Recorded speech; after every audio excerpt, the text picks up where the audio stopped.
మీ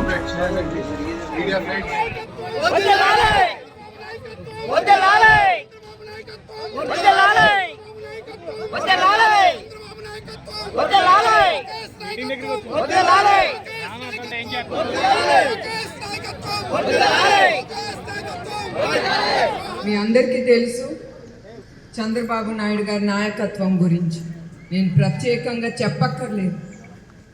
ఆయన ఆంధ్రప్రదేశ్ విభజన అయిన తర్వాత కట్టు బట్టలతో మన బయటికి పంపించిన తర్వాత ఆయన 5 సంవత్సరాలు రాత్రి పగలు కష్టపడింది మీకోసం, రాష్ట్రాని కోసం.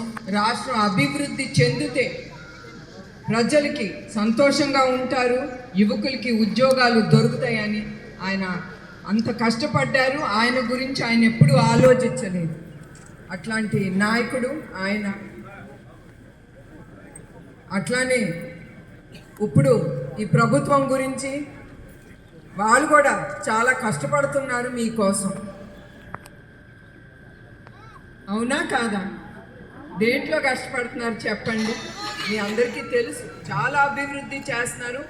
మన ఆంధ్ర రాష్ట్రాన్ని నంబర్ 1 స్టేట్గా, యావత్ భారతదేశంలో నంబర్ 1 స్టేట్గా ఉంది. ఎందుకు ఉంది చెప్పండి. ఇంకా చెప్పండి, మీరే చెప్పాలి. ప్రజలు మీరే చూస్తున్నారు కళ్ళారా. మన రాష్ట్రానికి ఎంత గొప్ప పేరు, తల దించుకునేటట్టు పేరు తీసుకొస్తాంది ఈ ప్రభుత్వం. గంజాయి, శాండ్ మాఫియా, భూ కబ్జా, కల్తీ మద్యం, ఏది దొరికితే అది అన్ని వాళ్ళ జోబులు నింపుకొని, పొట్టలు నింపుకొని సంతోషంగా వాళ్ళు బ్రతుకుతున్నారు. ప్రజల గురించి వాళ్ళు ఆలోచనే లేదు.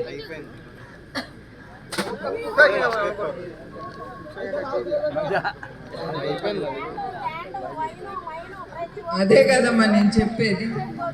అదే నేను చెప్పేది. ఇంకా దొరికితే మీ భూములు, మీ ఇళ్ళు కూడా దోసేసుకుంటారు. వాళ్ళ అరాచకాలతో భయపెట్టిచ్చేస్తారు ప్రజలు. లేకపోయేసరికి దాంతోపాటు ఈ గంజాయిని దించడం మీ అందరు చూసే ఉంటారు. ఈ వారం క్రితం ఒక కంటైనర్ దిగింది విశాఖపట్నంలో. అది ఈ ప్రభుత్వం రాజధాని అంటుంది. ఎందుకు? అది పోర్ట్ అయ్యేసరికి ఇవన్నీ గంజాయిలు ఈ షిప్పుల ద్వారా అన్నీ తెప్పించుకుని ఈజీగా వాళ్ళు రవాణా చేయొచ్చని వాళ్ళంతకే విశాఖపట్నాన్ని గంజాయి రాజధానిగా మారుస్తున్నారు. అది తీసుకొచ్చి యువకులకి అందరికీ అలవాటు చేసి వాళ్ళు ఇంకా పైపెచ్చు వాళ్ళు ఏం చేస్తున్నారో వాళ్ళకే తెలీదు. ఈ కల్తీ మద్యం, గంజాయి తీసుకుని మళ్ళీ స్త్రీల మీద అరాచకాలు. మీకు అన్నీ తెలుసు.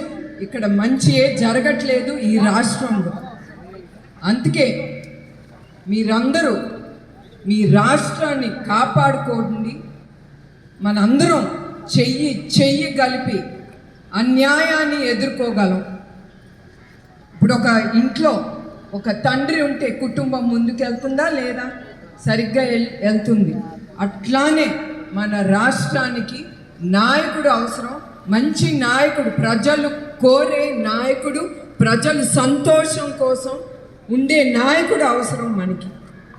ఇవన్నీ మీరు మనసులో పెట్టుకుని మీ ఓటు వేయాలని నేను కోరుకుంటున్నాను.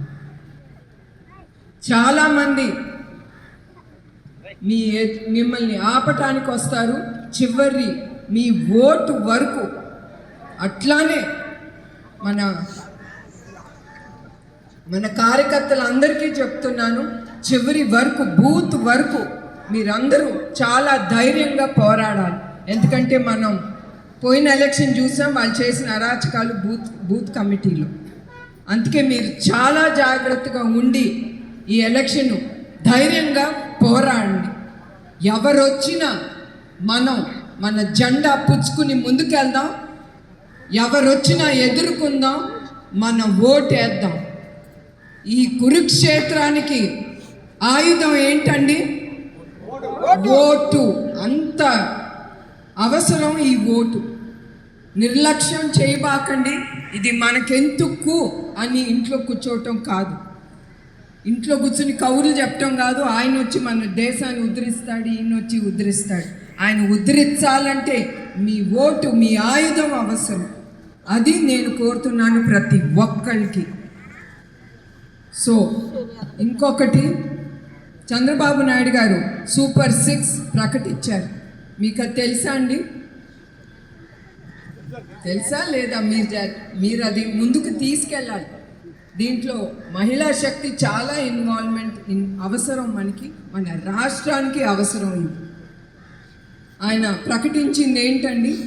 20 లక్షల ఉద్యోగాలు కలుగుతాయని, నిరుద్యోగులకి నెలకి 3,000 ఇస్తారని, అట్లానే అన్నదాతకు 20,000 రూపాయలు పెట్టుబడి పెట్టడానికి, అట్లానే ఒక ఆడపిల్లకి 1,500 ప్రతి నెల తన అకౌంట్కి వెళ్తుంది.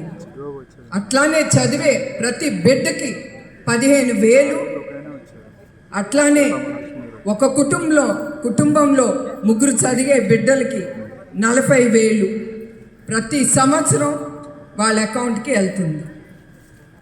అట్లానే ప్రతి కుటుంబానికి 3 గ్యాస్ సిలిండర్లు ఉచితం, మరియు మహిళలకి ఆర్టీసీ బస్సులో ప్రయాణం ఉచితం. ఇది సూపర్ 6 చంద్రబాబు నాయుడు గారు ప్రజలకి ముందుకు తీసుకొచ్చారు.